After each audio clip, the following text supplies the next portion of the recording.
Hello and welcome back. In this video we're going to review the Ruger Wrangler. This cool little budget plinker has most of the quality you've come to expect from Ruger. In this video though, we're going to do something totally different with this little gun. We're actually going to shoot shot shells with it and review those as well. This is going to be a complete review on this revolver, including construction, loading, unloading, takedown, all the basic stuff real quick.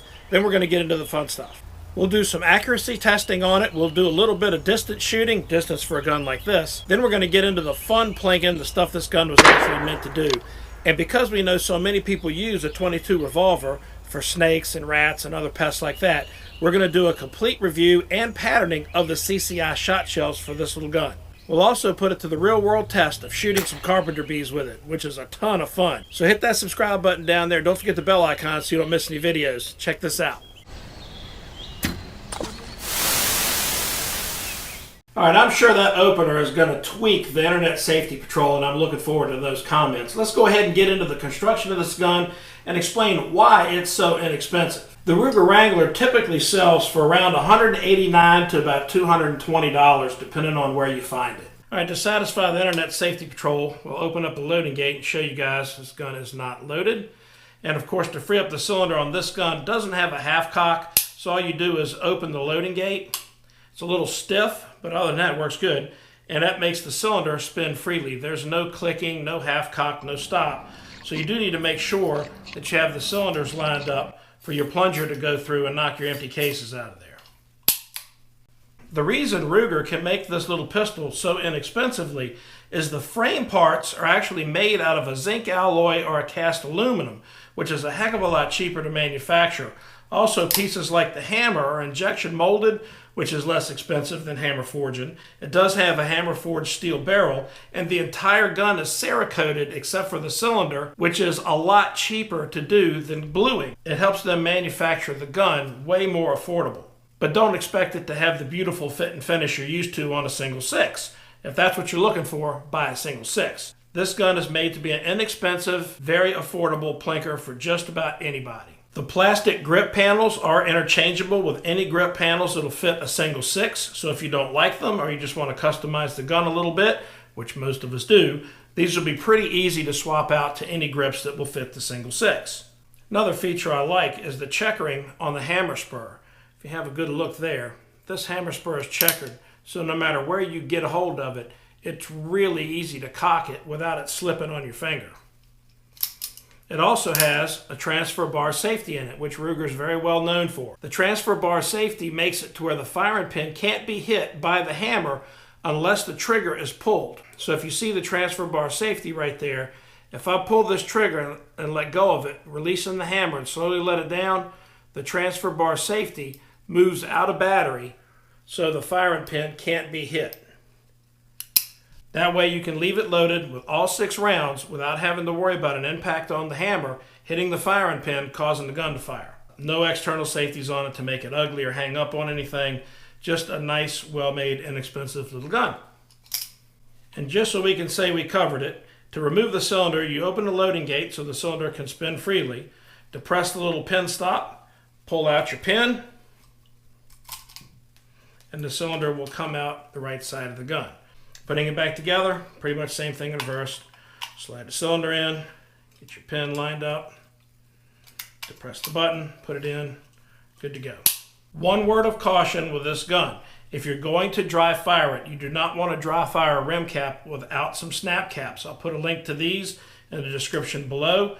But the way these work, that firing pin impacts on the edge of that cylinder bore right there, and you will bang up your cylinder, possibly break your firing pin if you do any dry firing with anything but these snap caps in them. You could use empty cases, but it's a whole lot easier just to pick yourself up a set of these little plastic snap caps, put them in the gun, and now you can fire that gun dry without hurting it.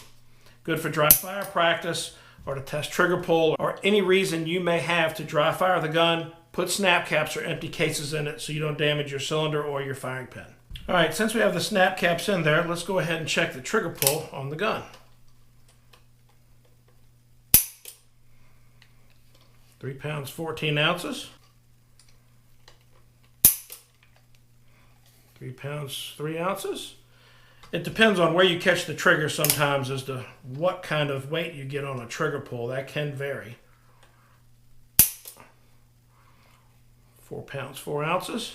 So it's not bad. So between 3.5 and 4 pound trigger pull. Now let's go ahead and get these things out of there and go put some real ones in it.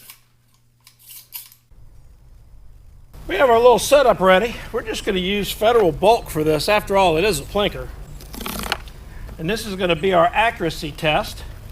We're going to set up at about 30 feet and see what we can do with this thing on a target. All right, we got a few warm-up shots. Let's see what we can do with this thing offhand.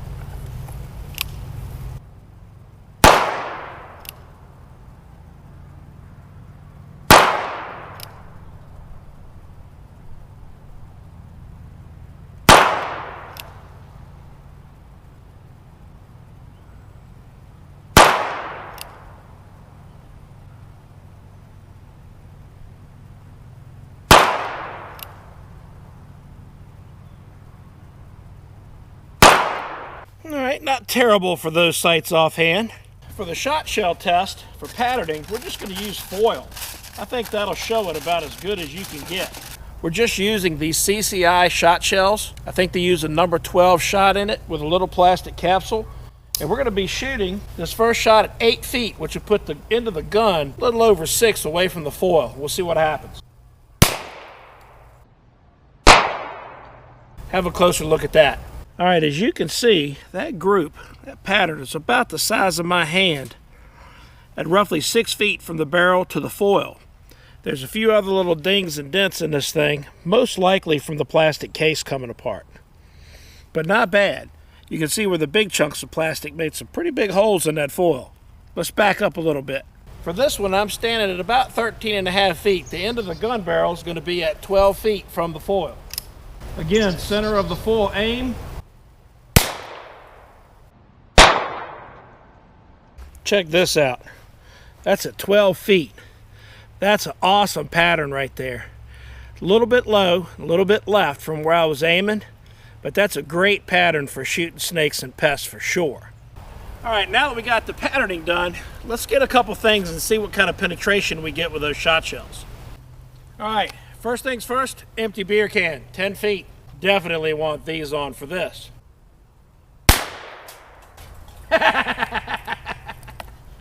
Oh, I can't wait to see this one. Went clean through. No problem. That's not bad. Let's kick this up a notch. Beer can open but full of water.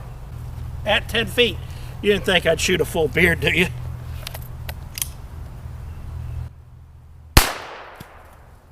Woo! All right, let's see what that did. Pretty good. Right in the middle. And we still got full penetration on almost all of it. That's pretty good though, don't you think, for a 22 at about 10 feet? All right, we're gonna get on killing them Carpenter Bees in a minute. But first, let's use this thing what it was made for, a plinker.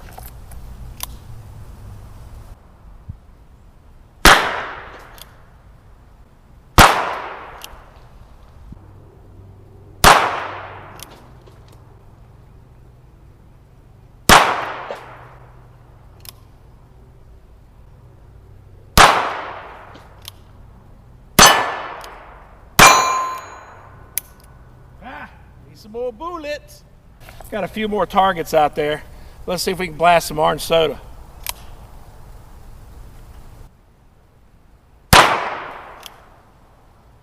There we go.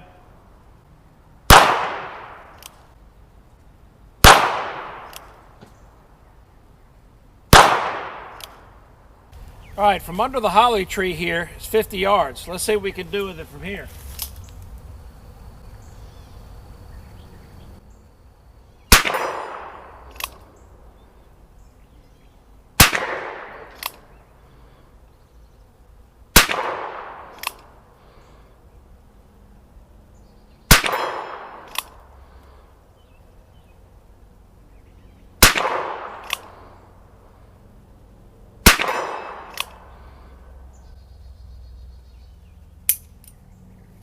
Not too bad with those sights, I don't think.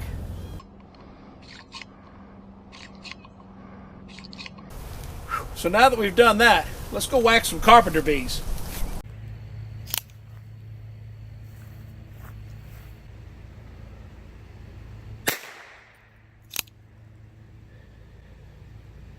Missed him. Looks like he's got a little target lock. Got him. Ha ha. Where's your buddy?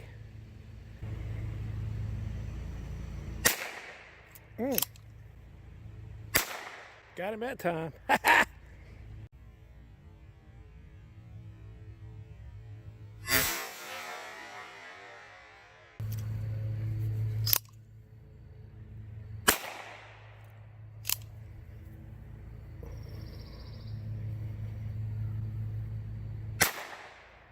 Got that one.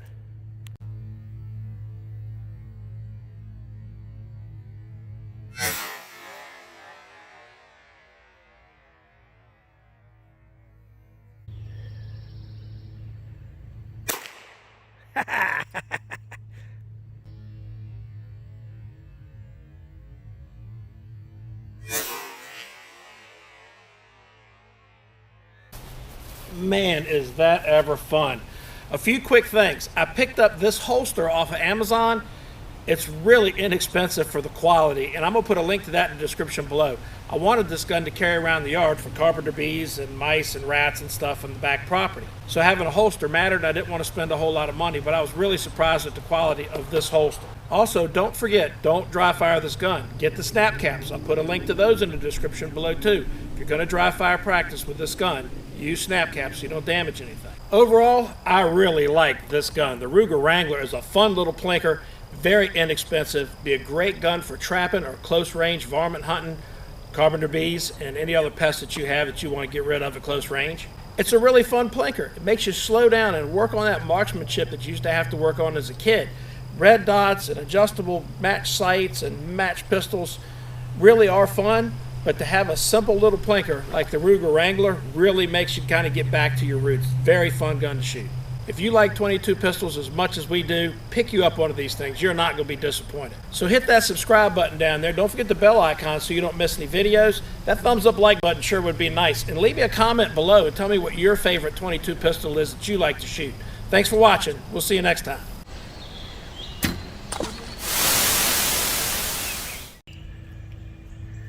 All right, this is a 45 yards. See if I can hit them one-handed.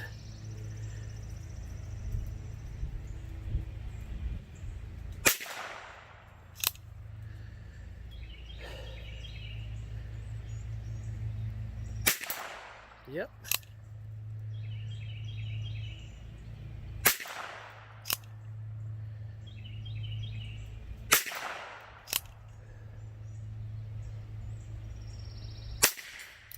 Ooh, squib.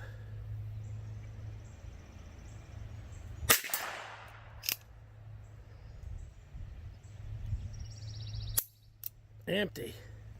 Only hit it 3 times. Gonna have to practice.